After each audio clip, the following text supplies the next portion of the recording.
안녕하세요. 캔들피그와 기마백의 나불대화 시간입니다. 지난주 영상에서 미국과 한국에 상당히 낮은 수치를 기록하고 있는 실업률에 대해서 이야기를 했었는데요. 단순히 실업률 수치만 보면 역대급으로 낮은 상황이죠. 미국 재무장관 옐런은 얼마 전까지만 해도 코로나로 돈 푸는 기간이 너무 길었다면서 정책 실수를 인정하고 인플레 잡기가 쉽지 않음을 시사하기도 했었는데요. 그러던 사람이 요 며칠 전부터 최근 들어서는 바이든 대통령하고 함께 마치 약속이나 한 듯이 연일 완전 고용에 준하는 미국의 낮은 실업률에 대해서 강조를 하고 있습니다. 오늘은 이 부분에 대해서 알아볼 거고요. 물가 잡는 것보다 더 힘든 일이 남아있는데 왜 그럴 수밖에 없는지 구조적인 문제에 대해서도 알아보겠습니다. 반갑습니다. 김하백님. 네, 안녕하세요. 우리가 이 일자리 문제, 실업 문제 하면 사실 본인이 직접 연관된 문제가 아니면 쉽게 좀 간과하고 넘어가는 경우가 많습니다. 주식이나 부동산 같은 경우야 조금만 떨어져도 자기 재산하고 직접적으로 연결된 문제니까 민감하게 반응을 하는데 이 실업 문제는 좀 멀게 느끼는 게 사실이죠. 자기가 실업의 당사자가 아니면 그렇죠. 네. 근데 실제로는 이 일자리 문제가 알고 보면 나비 효과처럼 엄청난 결과를 낳는 경우가 되게 많습니다. 우리가 일반적으로 생각하는 일자리 문제는 직업을 잃어서 소득이 감소하고 경기 침체 이런 수준으로 이해는 하지만 실제로 일자리가 급격하게 줄어들 때는 국내 경제적으로만 보면 엄청난 경기 침체나 대불황으로 이어질 수 있고요. 더 심각한 경우 극단적으로 가면 국가 간의 전쟁을 불러일으키는 경우도 있습니다. 그래서 과거에 수많은 혁명이나 경제위기, 전쟁 같은 그런 역사적으로 터진 큰 사건의 배경으로 이 일자리 문제가 원인이 돼서 사건의 발단으로 작용하는 경우가 꽤 많았어요. 일자리 문제들이 그런데 상당히 관계가 있죠. 일자리 이꼴 국민 소득 상황이나 마찬가지인데 국민들의 경제 상황이 극도로 나빠지면 혁명이 일어난다거나 소비력이 못 받쳐져서 공급 과잉이 발생하면 과거 같은 대공황 침체에 빠질 수도 있죠. 식민지 경쟁하면서 벌어졌던 전쟁들도 그 내면에는 국민 경제 부분이 자리 잡고 있고요. 그렇죠. 잘 얘기해 주셨는데요. 공급 과잉이 결과적으로 보면 실업률 폭등으로 이어지는 부분이 있으니까 국내에서 다 해소할 수 없는 이 공급을 식민지라는 그 수요처를 만들어서 해소시켰죠. 그러면서 전쟁도 나고. 네. 이만큼 우리 사회에서 일자리라는 부분은 사실상 모든 경제 구성원의 삶을 유지하는 그 근간이 되는 부분이기 때문에 이게 잘못되기 시작했을 땐 그 사회에 엄청난 파장을 일으킬 수 있습니다. 그래서 지금부터는 이 일자리 문제를 중심으로 당장 우리 코앞에 닥친 긴축시대에 대해서 얘기할 건데요. 앞에서 말한 이 일자리에 대해서 무게를 두고 오늘 내용을 들어주시면 좋을 것 같습니다. 물가 이야기 아닙니까? 그 부분이랑도 연결되는 얘기예요. 얼마 전에도 얘기했지만 최근 들어 바이든 대통령이 지금 미국의 경제 상황을 보면 사상 최저의 실업률을 기록하고 있다고 얘기했고요. 한국도 2000년 이후로 보면 고용 상황이 역대급의 좋은 수치를 기록하고 있습니다. 원래 금리를 올리면 실업률이 높아지는 경향이 있잖아요. 이자 부담이 느는 만큼 투자도 감소하고 소비도 감소하니까. 그렇죠. 사실 이 낮은 실업률 수치에 대해서 말이 많은 건 사실이지만 어쨌든 지금 발표되고 있는 실업률 수치가 워낙 낮기 때문에 중앙은행이 금리를 급격하게 올릴 수 있는 그 명분을 충분히 가지고 있다고 지난 시간에 얘기했습니다. 빠른 물가 상승을 잡으려면 금리를 급격하게 올려야 되는데 만약에 실업률마저 높은 상태라면 진짜 금리 올리는 결정도 쉽게 못하는 이러지도 저러지도 못하는 상황에 빠지죠. 근데 지금 상황은 그래도 실업률은 낮다 이거 아닙니까? 네, 수치는 그렇게 나오고 있잖아요. 통계 수치만 보면 일자리가 넘치고 실업률이 낮다는 건 알겠는데 근데 이거 현실적으로 피부로 느끼기에 동의가 안 되잖아요. 과연 지금 여기에 동의하는 사람들이 몇 명이나 될까요? 그러니까요. 사방에 놀고 있는 사람 눈앞에 분명히 널린 것 같고 앞에서도 말한 것처럼 우리나라 실업률이 2000년대 들어 최저치라고 하는데 예전에 자동차, 화학, 정유, 조선, 초호황 달릴 때 그때보다 실업률이 더 낮다는 이야기잖아요. 까놓고 말해서 이 정도로 실업률 낮은 상태라면 초호황에 동네 개들도 만원짜리 물고 다녀야 되는 거 아닙니까? 네, 맞아요. 과거 1980년대, 90년대 중반까지 우리가 그렇게 경기가 좋다고 말하던 그 시절처럼 발표되는 통계 숫자만 보면 그때만큼 좋은 게 맞는데 근데 이게 현실에서 피부로 느껴질 만큼 그렇게 안 느껴진다는 거죠. 예를 들면 지금 취업 준비하고 있을 3, 4학년 대학생들이 일자리가 넘쳐서 어느 정도만 준비만 하면 일자리 걱정을 안 할 정도로 현재 그렇게 일자리가 호황인 게 맞냐는 겁니다. 그만큼 지금 통계 발표로 나오는 실업률 수치하고 드러나는 현실에서 괴리감이 크다는 거죠. 지금 이 실업률 수치가 담고 있는 고용이 우리가 생각하는 그런 종류의 고용이 아니죠.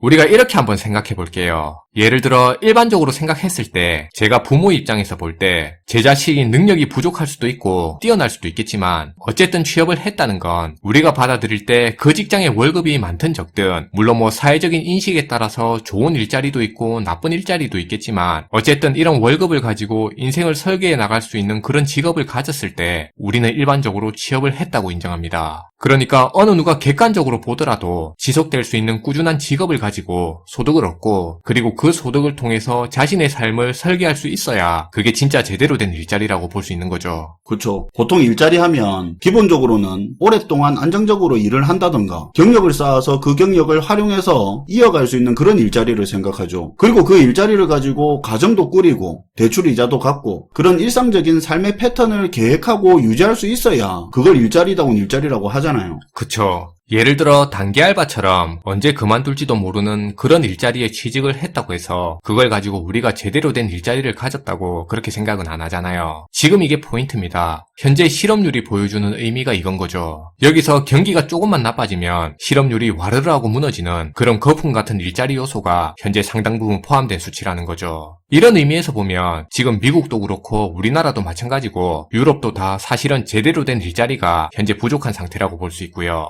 긱잡이랑 맥잡 같은 그런 일들이 일자리의 많은 부분을 차지하고 있는 거죠. 참고로 긱잡은 배달일처럼 그때그때 필요할 때마다 초단기로 일하고 돈을 버는 일자리고요. 그리고 패스트푸드점 알바처럼 단기성으로 직업의 안정성이 굉장히 떨어지는 저임금 일자리를 맥잡이라고 부르는데요. 이런 일자리가 현재 굉장히 많은 부분을 차지하고 있다는 겁니다. 그리고 이것뿐만이 아니고요. 코로나 때문에 생긴 공공일자리라는 정부 재정 일자리도 많이 생겼는데 이게 또 현재 실업률을 낮추는 착시 효과를 만들고 있어요. 한국이나 미국이나 비슷하다는 거죠. 네, 지금 고용 상황을 보면 두 국가 다 마찬가지인 거죠. 정리하자면 실업률이 낮은 건 사실이다 이거죠. 다만 상당수의 일자리들이 단기성, 안정성이 떨어지는 그런 일자리인데 이런 일자리들은 경기에 민감하게 증가하고 감소하기 때문에 경기가 조금만 나빠져도 쉽게 사라져버리는 그런 일자리라는 거죠. 네. 그러면 여기서 우리가 이제 생각해야 될 게 지금 같은 타이밍에 왜 정책당국에서 일자리가 넘쳐난다 하면서 실업률이 안정된 부분을 지속적으로 강조하는지에 대해서 한번 생각해 볼 필요가 있습니다. 왜 이런 얘기를 하는지 계속해서 반복하는 의도가 있을 건데 이유가 뭔지에 대해서 고민해야 되는 거죠.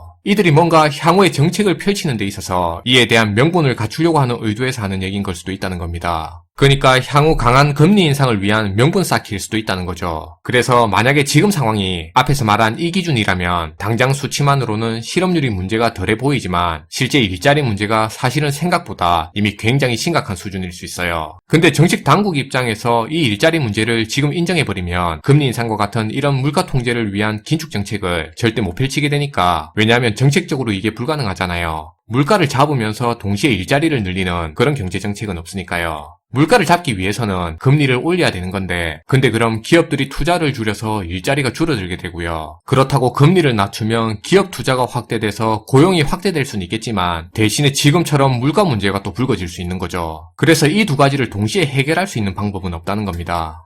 지금 수치가 아닌 현실적으로 본다면 양질의 일자리가 없는 문제가 심각하지만 그 일자리가 단기성이든 생활비도 안 될 정도로 돈 안 되는 일자리든 일단은 실업률이 낮으니까 이걸 동시에 해결해야 할 일로 안 보는 거네요. 어차피 양질의 일자리라는 게 단시간에 해결되는 일도 아닐 뿐더러 단기 일자리 빼고 공공 일자리 빼고 진짜 현실적인 실업률을 감안해버리면 애초에 해결할 수도 없는 물가 잡고 일자리 늘려야 하는 그런 딜레마에 스스로 빠지게 하는 거니까요. 그쵸. 그 부분이 심각하게 다가올 수 있는 거죠. 그래서 개인적인 생각에는 정책 당국 입장에서 동시에 해결이 안 되는 문제니까 해결 시점을 쪼개놓는 전략으로 지금 당장은 물가 문제가 크니까 시끄러운 이 인플레이션 문제를 완전히 해결하지는 못하더라도 어느 정도 일단락시킨 후에 뒤이어 일자리 문제를 꺼낼 가능성이 굉장히 높다고 봅니다. 아니 근데 그게 그렇게 쉽게 되겠습니까? 금리를 빠르게 올리면서 기업들은 투자 줄일 거고 좀비 기업 나가 떨어지면서 실업률 크게 늘 건데 그리고 앞에서 말한 맥잡, 긱잡 같은 불안정한 일자리마저 급감할 거 아닙니까? 네, 잘 보셨는데요.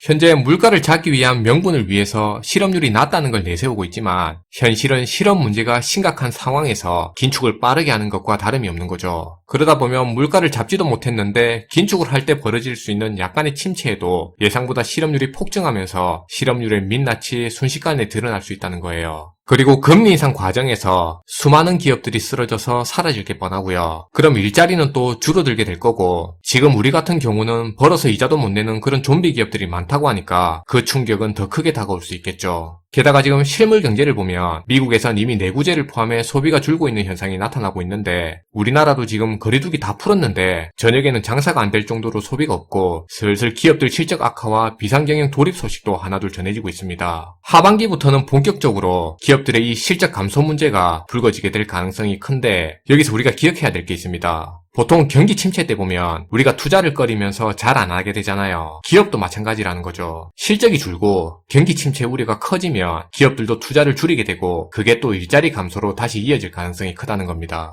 물가 잡다가 생각보다 빨리 실업 문제가 불거질 수 있겠네요. 그쵸. 물가 잡다가 지금 그나마 있는 불안정한 일자리마저 붕괴되고 소비 여력까지 줄어서 경기 침체의 골을 더 깊게 만들 수 있다는 겁니다. 이건 참고적인 내용인데요. 현재 사실 일자리 문제가 얼마나 중요하냐면 지금 전부 다 금리 인상 가지고 자산가치 떨어지는 그거에만 집중하고 있는데, 근데 얼마 전에 보면 바이든 대통령이 굳이 우리나라 아시아까지 와서 자국의 일자리 창출하는 데 집중하고 갔잖아요. 미국같이 계산 빠른 이런 국가에서 해외에서 일자리 유치하고 있는 이게 의미하는 게 있다는 겁니다. 그러니까 그게 웃기는 거죠. 그렇게 바이든이 자기 나라 실업률이 낮고 일자리 상황이 좋다고 말을 하면서 자기 나라 일자리 창출하는데 열을 올리는 건 자기도 지금 실업률의 실체를 알고 있다는 거 아닙니까? 그쵸. 본인들은 이미 다 알고 있을 겁니다. 말로는 지금 미국 자국 내에 일자리가 넘치고 고용률이 좋다고 하는데, 행동으로는 지금 고용 상황이 안 좋다는 걸 보여주면서 증명하고 있는 거죠. 그 고용이 양질의 일자리로 생각하면 상당히 안 좋다는 거죠. 네, 지금까지 말한 고용이 그런 의미입니다. 한 10일 정도 됐나 정확히는 기억이 안 나는데, BOK 국제 컨퍼런스에서 한국은행 총재가 인플레이션이 진정되었을 때 장기적 구조적 저성장 위험에 직면해 있다고 이야기를 했거든요. 인플레이션이 진정이 되면 끝나는 게 아니라 그 이후로 장기적이고 구조적인 침체 위험이 있다고 했는데, 이거하고도 관계가 있는 것 같네요. 네.